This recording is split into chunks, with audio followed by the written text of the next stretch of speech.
Hey, what is up, everybody? Welcome to Thriving Lives. We are talking tonight about finding your staple meals, your go-to foods to keep on hand, your go-to meals, whether it's on a daily basis or things you can swap in and out. Like I have like a handful of dinners that over the past handful of months, have been kind of swapping in and out. And the importance of finding these go-to meals and these importance of finding these go-to foods and your staples and things of that nature is because it takes the thought process. It takes all the hard work out of tracking and meal prepping and figuring out what am I going to do for dinner when you have some of these go-to meals. I think we all, I don't want to say all, but I know like myself growing up, my family, we all had our staple meals, whether it was our staple things that we would do whenever we go out, and then we'd have those at home as well. However, those weren't exactly the healthiest. Very rarely was it more health focused. And honestly, I don't even think it really ever was. So everybody has their staples, and if we are trying to make healthier lifestyle changes, then all we got to do is take one staple and swap it with a better version of it. So we're going to be kind of talking about a little bit of that tonight. Renee is going to be sharing some of her staples. She's gluten-free, as she's discussed over the last couple of times on here as well. So her staples are going to look a little bit different, but good stuff as well. And then obviously, my ladies that are on the call tonight, if you guys want to chime in with your go-tos or things of that nature that's worked with you in the past, that'd be great. Before we dive into that though, real quick, Allison here on the call, she's going to Chicago this weekend, and I figured I'd give some tips and pointers on what to do on a short little travel trip such as this one that she's about to go on to, just for any of the other listeners and whatnot. So she's going to Chicago. She's going to see her son. This is not a work trip. This is for pleasure. This is to see her son and just to enjoy all that Chicago has to offer. So she's going on Friday, coming back on Monday. So it's a very short, quick trip. First and foremost, she's going there to see her son. So all I want her to do is go enjoy herself there at Chicago. See her son. He lives far away at this point, and she gets to see him a handful of times a year. So go and embrace that and go enjoy, again, Chicago. Now, what are some things that we should control while we're there and just keep mindful of and allow yourself to tread water, not just fall totally off the rails with this? Number one is water intake. This is always something we always talk about. It's controllable whether you're at work, you're at home, whatever the case is. We have to figure out a way to get in tons and tons of water. One of my first things I do on every single trip I go on, whether I flew or I drove or whatever, is even if I'm in Vegas, I'm going to go spend about $50 day one on just a ton of water. So I have that in my hotel room or whatever the case is. So water intake is very important. So if you're traveling by car, perfect. Just bring your jug, whatever you're going to do, or, bottles of water. And if you're traveling, that has to be especially if you're staying in like a hotel and you don't really have access to like, an Airbnb with the fridge and water and cups and all that stuff. So make sure you have some sort of good source of water. Second, focus on protein still. Now, if you go to a coffee shop and get a pastry or something like that, like enjoy yourself, but you're obviously not going to get much protein there. But your main meals, your lunches, your breakfasts, your dinners, try to focus on protein first. Another thing I like to do on this as well is, instead of just throwing caution to the wind and just picking all of that gluttonous food for breakfast, lunch, and dinner, pick one or two of those meals that you are going to indulge more in. You're going to say, I don't really care what's in this, I'm just going to get it. But don't do that to all of your meals, because if you do that for 4 days and you had 12 meals like that, you just went hardcore on all the stuff that's going to wreck your digestion.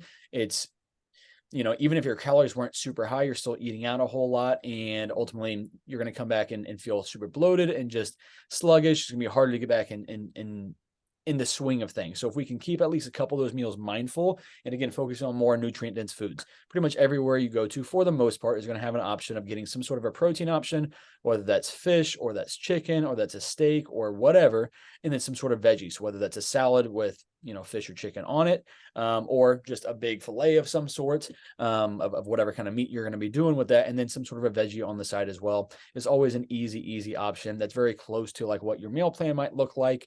And again, you're focused on nutrient dense right there. When you're traveling, when you're spending time with friends and family and stuff like that, usually the biggest thing is that quality time you're getting with your significant other or your son in this situation or whoever. But I do recognize that a component of travel is enjoying different foods from different places. So we don't want to travel and then be super restrictive and not indulge in the fun things like that. What's most important, for Allison in this situation, or anybody who knows that they have a trip coming up, is crush it all the days leading up to it. You know, you're about to go indulge for a 4-day trip or a 7-day trip or 14 or whatever length of trip you're going on. So all the days leading up to it, let's control it. Let's be even more intentional about executing leading up to it. And then as soon as you come back home, let's get right back on track as soon as possible and not waste any time getting back on track. So again, water intake while you're there at the trip. Try to focus on protein with all those meals, and then 1 or 2 of your 3 to 4 meals that you're going to be eating out each day. Let's try to make those more nutrient dense, focus more on the health benefits of it and what it's going to be giving you, fibers and foods and stuff like that, and then enjoy the other ones as well. Sleep, that's one where it's like, depending on where you're at, if you're going to Vegas, you're not going to be sleeping very well. If you're going elsewhere, then yeah, enjoy the stress-free situation with, being absent from work or whatever the case is, and enjoy some sleep. But obviously that's something where you're in different locations, so sleep might not be as controllable. In this situation, she's going to Chicago. She's going to get lots of steps in. So like workout wise, it's only 2 or 3 days. If you want to work out, of course, go for it. Whenever I'm traveling, half the days that I'm there, or a third or a quarter of them, I do try to get in workout. I just love working out. I love exploring new gyms. So wherever I'm traveling to, I like to look ahead to what are the gyms in the area, what are the cool bodybuilding style type gyms that I can go check out. But at the same time, it's only 3 or 4 days, or even if it's a week, crush it leading up to it, and then enjoy whatever that looks like whenever you're there. But again, she's going to be walking a lot, so that's fantastic. She'll get all of her steps in. And really, that's about it. Aside from that, enjoy your time with your son or anybody else who's going on a trip. Enjoy the trip for all it is. We don't work hard on our nutrition and on our workouts so that we can deprive ourselves of all those fun joys of traveling and all the stuff that comes with it. So enjoy that stuff, and then come home. Don't waste any time. Get right back on track. If you're eating out, 12 times over the course of those 4 days, you're going to come back and it's going to be tough to lock back in. Like, I admit that it's tough for me to lock back in after you've said yes to all these different, eating out experiences. But what's most important is, regardless how difficult it is, you're going to have cravings. You're going to want to say yes to other foods.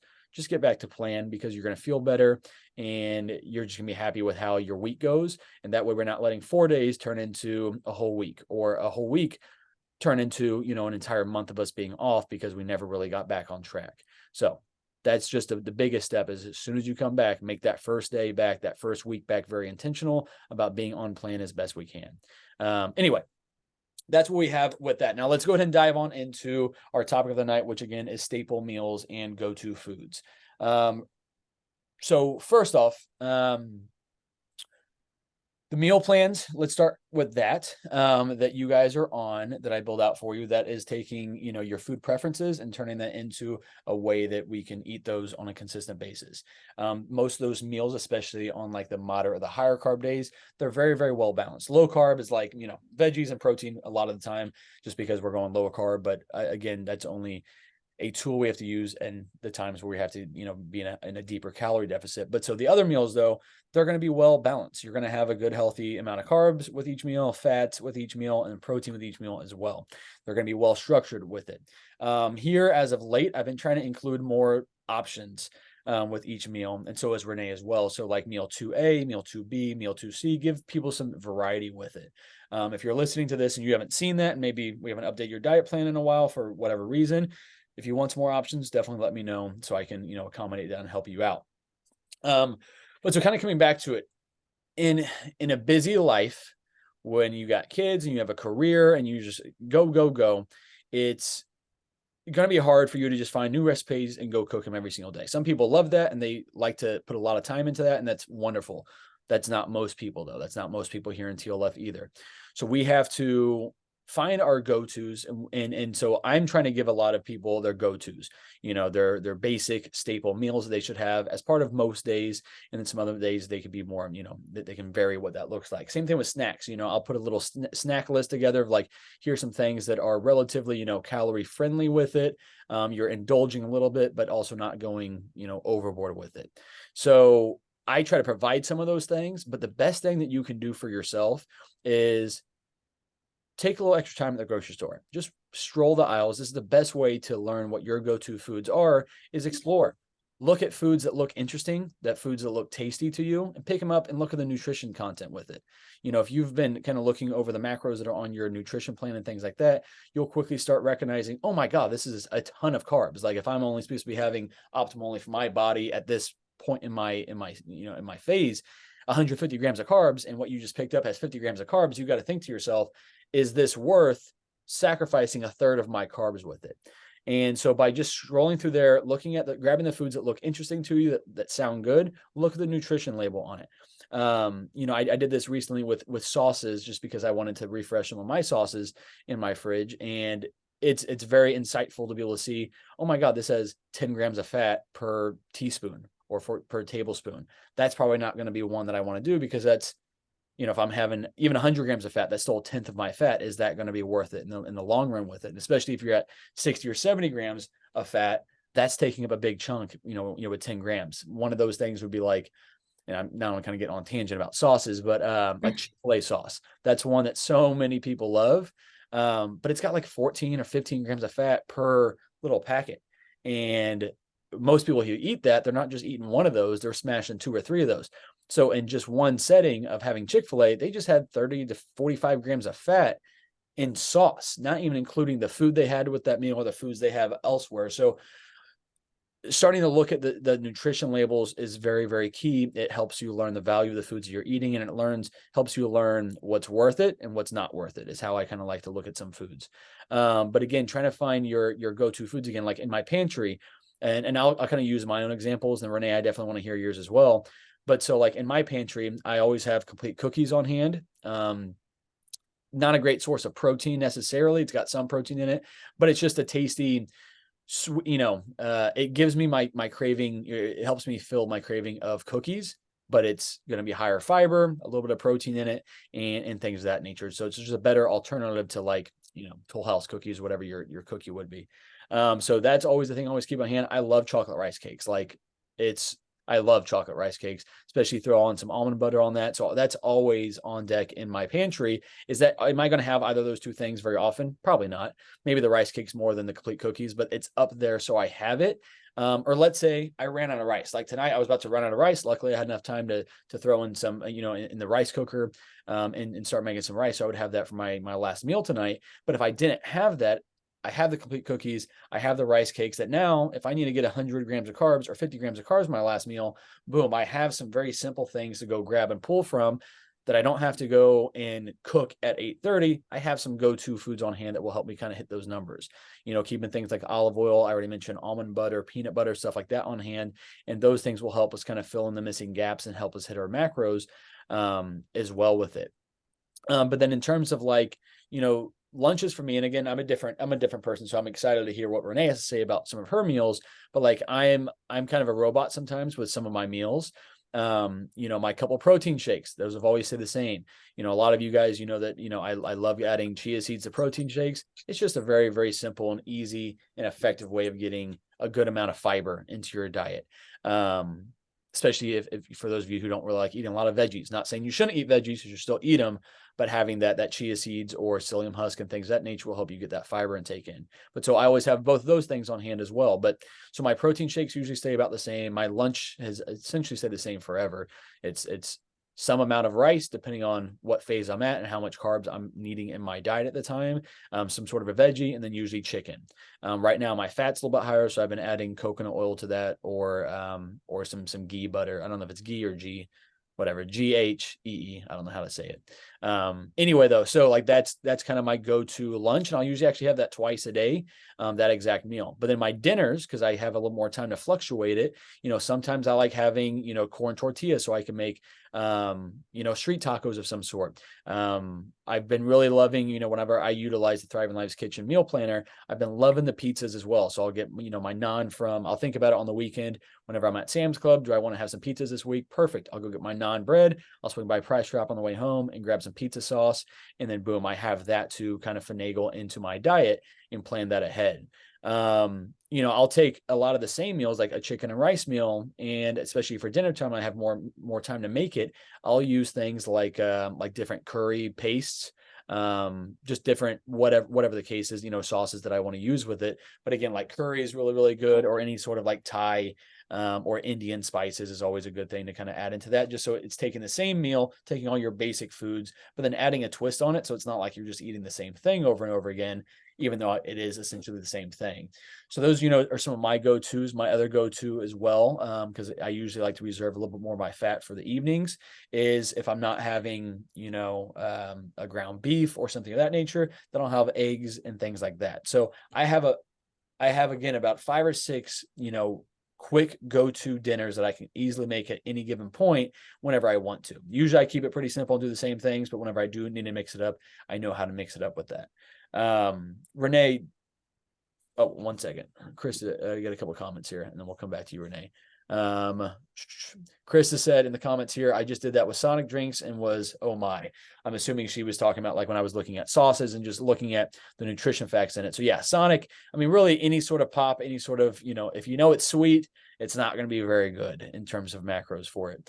And especially with that, if your soda has 50 grams of sugar, if you should be having 150 grams of carbs, is a third of your daily carb intake really going to be worth drinking and not being able to eat it, especially how quick that's going to go.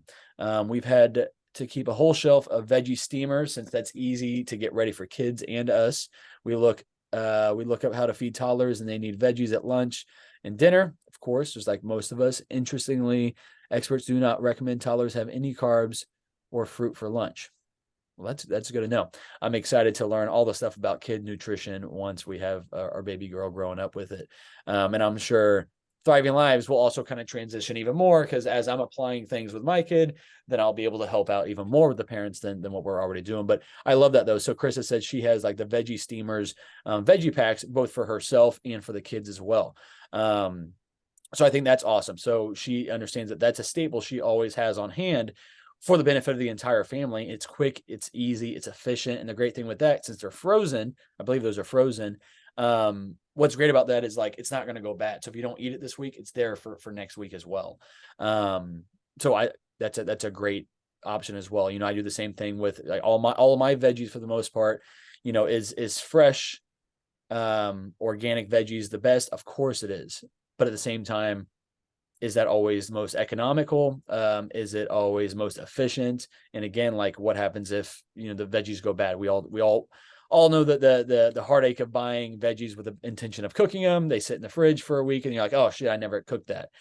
So having the frozen option there, you can still buy fresh, and I still do that as well. But having the frozen option there is like, well, I ran out of fresh veggies, or they went bad, or I forgot to get them. I have them frozen there in the freezer. Same thing with fruit as well.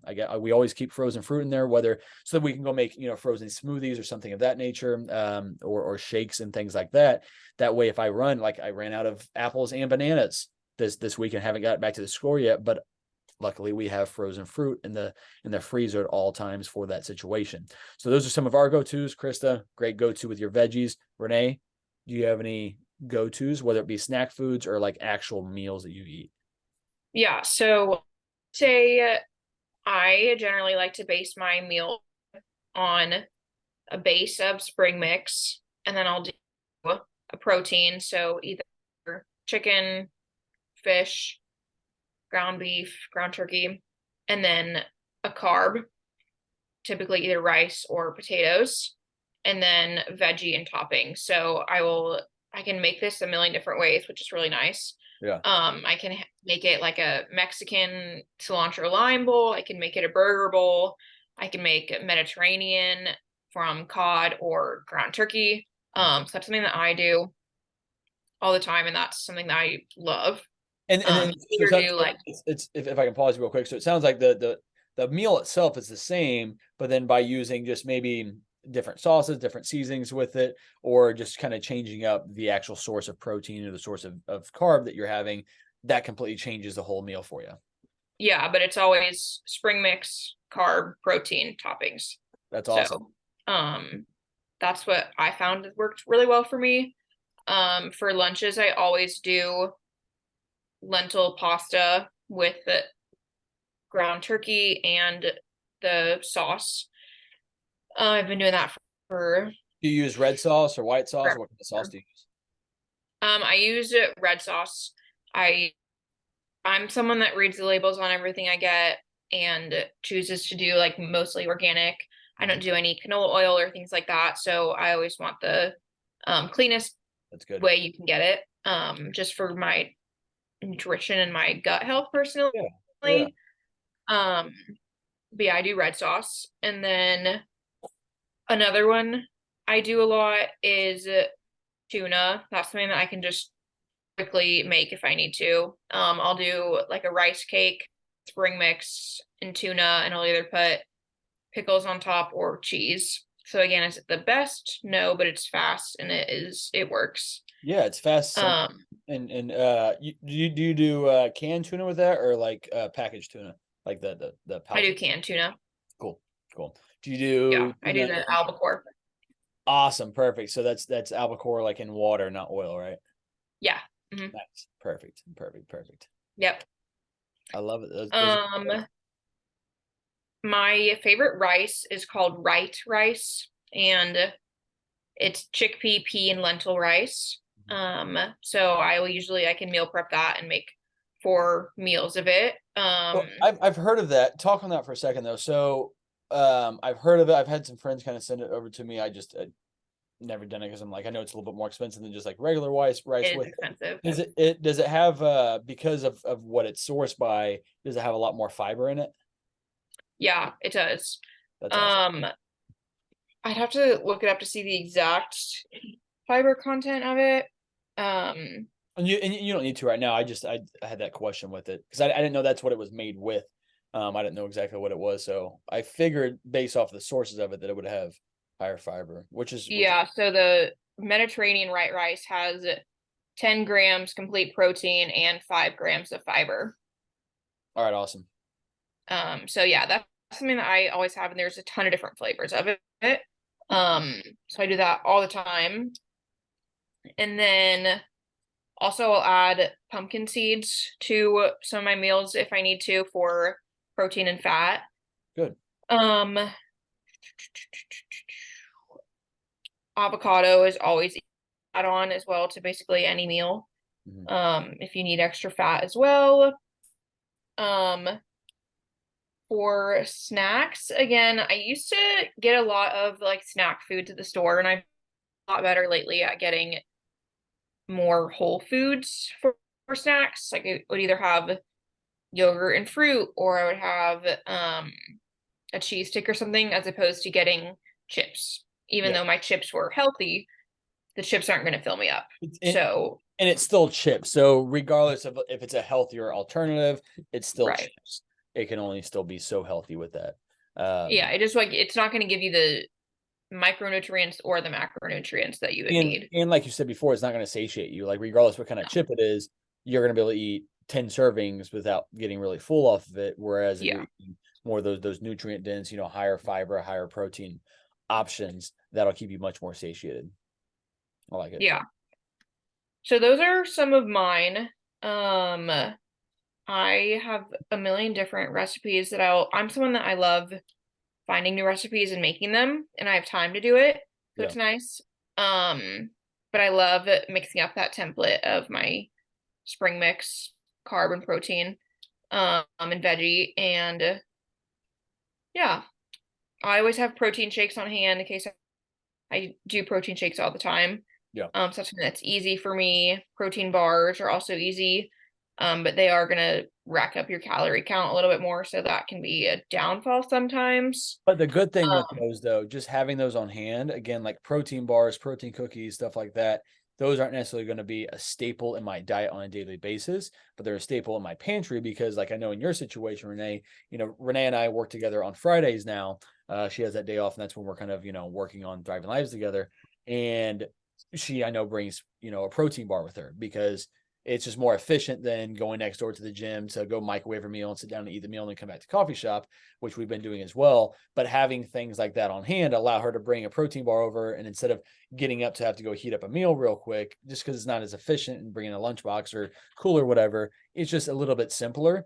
Now obviously that's going to change your macros a little bit. Usually they're going to be a little bit, maybe a little bit higher in sugar, maybe a little higher in fat, but ultimately it's not going to be a total meal replacement. She'll have to make up for some of those macros maybe later on in the day, and plan ahead a little bit with it, but that gives her a good go-to with it. The same thing with like protein shakes. Like that's one of the easiest things somebody can do is just have protein powder and shaker bottles. I give you the links to all that stuff, especially the shaker bottles, because not necessarily everybody comes to TLF with those, but having those is just a lifesaver because it comes with a little blender ball. You can toss in, 1 or 2 scoops of protein powder with it, and then just keep that in your car, keep that in your backpack, keep that at work whenever you need it. And then whenever you need it, maybe you forgot your lunch at home, maybe you ran out of food, maybe you're just so damn hungry that day that you need something to eat. And instead of going to the lounge where there's, snack foods or the vending machine, boom, you've got a protein shake, smash that real quick, just add 8 ounces, 12 ounces, 16 ounces of water, and you've got 20 or 40 grams of protein right there. You're going to be satiated enough until you can get to your next real meal. So I love that too, Renee. I know you have a lot of good snack foods too that you recommend for people as well. Yeah, I do have a lot of, I find just a lot of different, like I said, I'm gluten free. And so I found a lot of different things that I think work well with me. Mm. I think one of the biggest game changers is doing like the added fiber in my pasta or the rice. So either having that lentil pasta or the white rice, that is very beneficial to me. Definitely. Um, but yeah, sometimes I'll go to the store and just my favorite thing to do is just wander Whole Foods and read the ingredients of everything and see if it's a new snack I want to try Yeah. or a new way I can make something. I do rice cakes with yogurt a lot. Um, and yeah, just new little fun snacks make me Yeah. happy. Yeah. And so, I mean, like Renee just said, and I said it earlier on in the call, just taking a little bit of time, if you have the time to, I highly, highly encourage you to just stroll through the store, take your time a little bit, go up and down the aisles. It really, I mean, even if you just take an extra 5 minutes each time you go and hit up a new aisle and kind of look at different things, think about when you're walking to the grocery store, especially if you're learning how to track your macros with this stuff, think about some foods you really, really like to have, like whether that's enchiladas or that's some sort of a pasta meal or whatever your food is, and then go look at those food areas in the aisles and see, okay, what are some substitutes here that I could have with this? What are my options of pasta sauces? And then find the ones with the best ingredient list. So again, like not having all the seed oils and things of that nature. Simple ingredient list with just the whole foods that are in them are always the best. But then obviously finding ones without added sugar and stuff like that. Go through the frozen aisle and look at the different ice cream alternatives that there are. I mean, we literally live in a time where there's alternatives to everything, and you can always find something that's a lot more macro friendly, that maybe has better fiber content, better protein content, isn't nearly as processed as maybe what they used to be or whatever the case is. So just take a little bit of extra time, and I promise it goes way further over the course of your life just by you guys putting that little bit extra time into it and into kind of finding some of those efficiency things like that. Krista also said, and time efficiency is so important. She's a couple little kids, but I think that goes for everybody. Is time efficiency is always important. If it's taking you hours and hours and hours to meal prep and things like that, then there's going to be plenty of weeks where you just don't get it done because you didn't have the time to do it that way that week. But so she said, sometimes buying things that are pre-cut, pre-sliced will increase in it being used and not wasted. Great point. Pineapple is a great one. Nicole and I will buy a whole pineapple every now and then it goes bad because we're like, we don't want to cut that thing up because it's messy. It gets, the juice everywhere all over it. And it's a lot of work for only a little bit of pineapple. So paying an extra $2 if you can for the pre-cut pineapple, boom, you're actually going to eat that pineapple. It's already pre-cut for you. And you're getting the same amount, just a little bit more, but now you're not having to get your whole kitchen sticky and juicy and everything like that. And same thing with the rest of the fruits and veggies and things of that nature. Yeah, I'm huge on pre-cut like sweet potatoes. I'll do those all the time. And it's funny, I don't have children or anything, and I I just didn't know they hate had taking the those. time to. You what? I didn't know they had pre-cut sweet potatoes, like Oh yeah, frozen they have ones? sweet potato cubes at Whole Foods. Frozen ones. No, they're fresh. Oh no, shit, that's crazy. I haven't been at Hmm. Whole Foods in a while. Need to go back there because Yeah. I love sweet potatoes, but the time it takes to cut up sweet potatoes, even if you're just peeling it, I'm like, this ain't worth it. This, No, yeah. especially how much food I eat for the most part. I'm gonna need like 3 sweet potatoes per meal at that point, and I'm like, I can't be doing that. That's too much time. So that's Yeah. cool. That I don't buy like pre-cut like the containers of like pre-cut strawberries or things like that. Like I can't do that. yeah, Can't justify it. But yeah, pre-cut especially food strawberries. here You can for sure. just bite the damn Um, strawberry and just don't eat the stem, and you're good. You don't want. yeah. Um, we did a potato steamer tonight.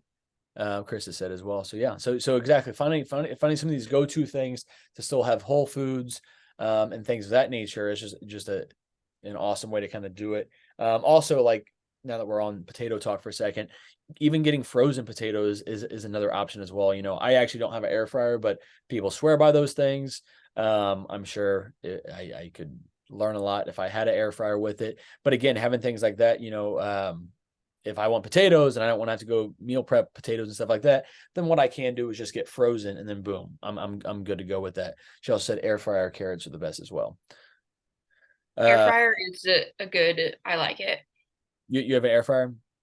Yeah, Yeah, I just do like this week I've been doing my green beans and my potatoes in there. I just throw them both in there and that's it's quick and easy. yeah.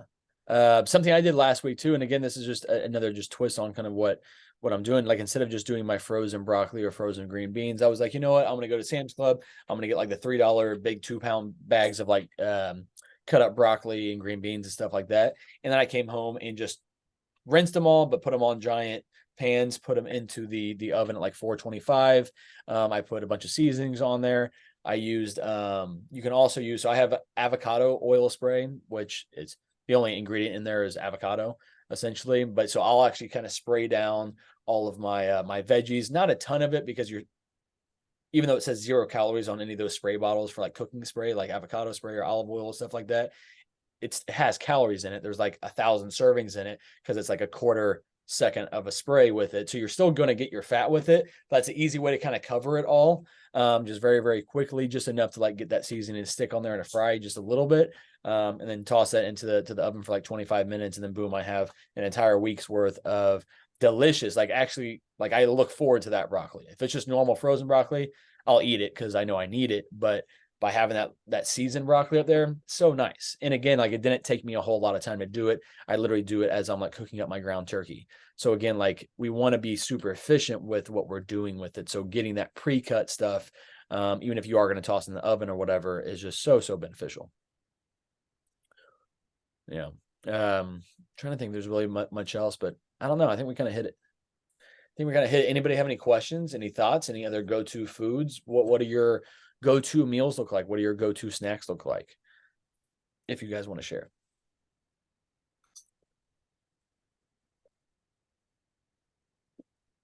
All right. I'll break the silence. No need to add on to it. Hopefully you guys, you know, came and heard some different snacks and whatnot. Hopefully one takeaway that you have is spend a little bit of time at the grocery store, checking different foods out. Learning that way is always honestly the best. Because then you can, instead of having me tell you, here's your go-to foods, here's your staple meals, you can start kind of figure out some of those for yourself as well, which again, we're talking about long-term sustainability with this. If you're only eating the foods that me or Renee are telling you what to eat, then you're not really going to have that long-term sustainability unless you just stick to these meals forever, which is totally fine because that's what I do. But you want to kind of find your own things and take some autonomy with this.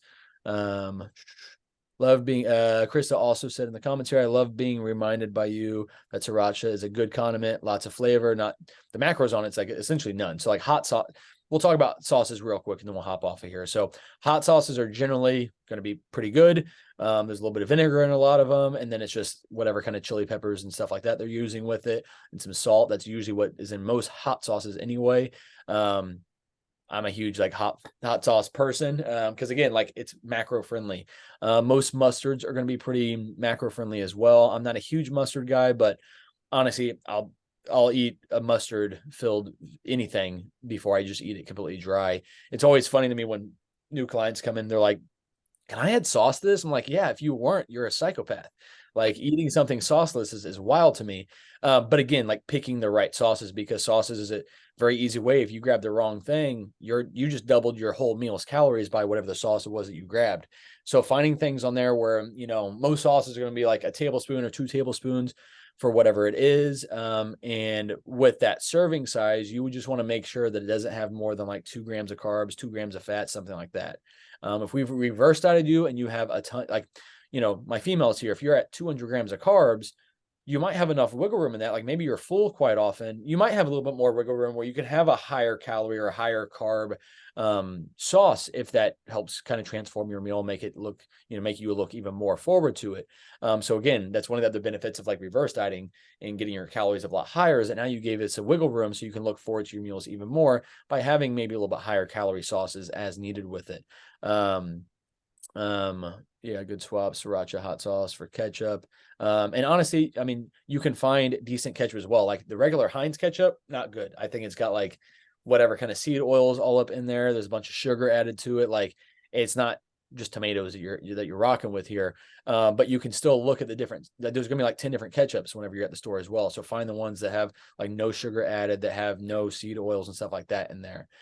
Same thing with To that too, yeah. for talking about food swaps, I Mhm. do Greek yogurt often for swapping out sour cream. And then also if I make like a homemade pasta, I'll put Greek yogurt in the pasta to make it Uh, like creamy oh, pasta. okay. That makes sense. That makes sense. So you'll even do that with like red sauce, like with it to just make it a little more creamy. No, like there's a salmon dish that I make that's like garlic. Okay. It's just a garlic sauce, so I just do like reserved pasta water and then Greek yogurt. Oh, okay. That's cool. Um, I like and then I'll that. add Greek yogurt to like my lime chicken bowls instead of sour cream. Yeah. Now, when she's saying Greek yogurt, we want to make sure that's unsweetened. That's Yeah, plain Greek plain. yogurt, Yeah. not vanilla or something like that, because you do that with a pasta dish and you're probably gonna be angry about what you did to that pasta dish because now you just made it sweet. But no, yeah, yeah, plain Greek yogurt's a great option as well. I think it's like 6 or 8 ounces is about 18 to like 20 grams of protein, something like that. So exactly. So like Renee's saying, like you can even turn that into a sauce. So instead of you having 20 grams of sugar or carbs with your sauce, you can have 20 grams of protein instead if you do some Greek yogurt mixed with the pasta water, like you said. That's a good idea as well. You can also mix avocado with the Greek yogurt to make an avocado like dressing, Ooh, avocado lime dressing. I like that. I like that. So notice like there's so many different ways that you can do this. Josh here says pickles are my go-to snack. Throw a few cut up in dinner meals and add some flavor I crave. I hate pickles. Love that you're eating them though, Josh. That's awesome. And honestly, a great way to get low calorie foods. And so people that love pickles, stock up on pickles because they're going to be low calorie and they're going to have a ton of potassium in it. I think it has even more potassium. I could be wrong. Don't quote me on that than like bananas, but they're going to be great for that as well. And again, they're not going to pack up much of a punch to your calories whatsoever. And if you love pickles, you can throw that stuff on everything. I don't always do this, but especially like when I'm cutting, I like to have a bunch of different salsas on hand as well. So, cut up tomatoes and onions and stuff like that, that you can just get pre-made from the store. But that's going to be a low hit to your calories with it. And again, it's taking a normal meal and just elevating it a little bit, just giving a little bit of a different flair to it. So it's just not the same thing all the time. So again, like, we're talking about meals and having staple meals and go-to meals like that, but having that same relationship with sauces as well can completely change what you're doing and take the same meal and elevate it and make it a whole different experience on a daily basis if you want to, or maybe you just do a weekly basis. Um, you know, Liquid aminos is a great thing as well. It's like a soy sauce replacement. It is still soy, but it's going to be a whole lot less sodium. Sodium is not necessarily bad, but whenever you're doing like straight up soy sauce, you're just getting a ton of sodium with that. So by doing liquid aminos, you're going to get a little lower sodium option of a soy sauce, which is always good as well. That's great on, chicken, beef, whatever. Really any of those meat stuff. Coming back to like the carb type of thing, I would say like rice is always my biggest go-to. And that's mainly just because the efficiency, as Chris has said here in the comments, efficiency is key. And, I just posted in the group, I tossed in my rice right before we got on here and it's already done. I heard it beep when we were here. So it's good to go. So I can go up there now. I have my main carb source for the entire week ready to go. And it took me 3 minutes to make. So yeah, so find your go-to things, use the diet plans that we build out for you to help you kind of give a good guideline with it, but then practice swapping those things out by using the Thriving Lives Kitchen trial. Or if you actually pay for the whole subscription with it, you have the different options on there. It will tell you the whole list of different protein options. So you can swap out whenever you're getting tired of chicken or whatever. You can swap out the different carbs whenever you're getting tired of them. You can do the same thing with fats and things like that. So start there. Also look around at the grocery store, find your own go-tos. Think about your traditional snacks that you've always kind of grown up with. And then what are some replacements you can have with that? Cereal's another thing. Like I think we all grew up on breakfast cereal, and most of which is not good. It's just a ton of processed stuff. It's super high in sugar, but there are healthier options out there. So you can still get that little cereal fix, but maybe not with the same hit as otherwise. But yeah, anyway, good call, everybody. I think we're good to go. You guys have a great rest of your guys' week. See you guys on check-in day. If you're listening to this on Monday, go kill it. And then, next week, we are canceling the Zoom call next week. And then we will come back the following week with that. We might say, I'm thinking about this. I don't even know if I just say it, but I'm thinking about possibly switching up the days that we do this, or maybe every week it might be a little bit different, because I know that not everybody's available on Wednesday, but some people might be available on a Tuesday or Monday or Thursday sometimes. So we might start mixing up the days that we do this. Not sure if we're going to do it or not, but just tossing it out there. Give me some feedback if you guys have any, but have a great week, and I will see you guys later.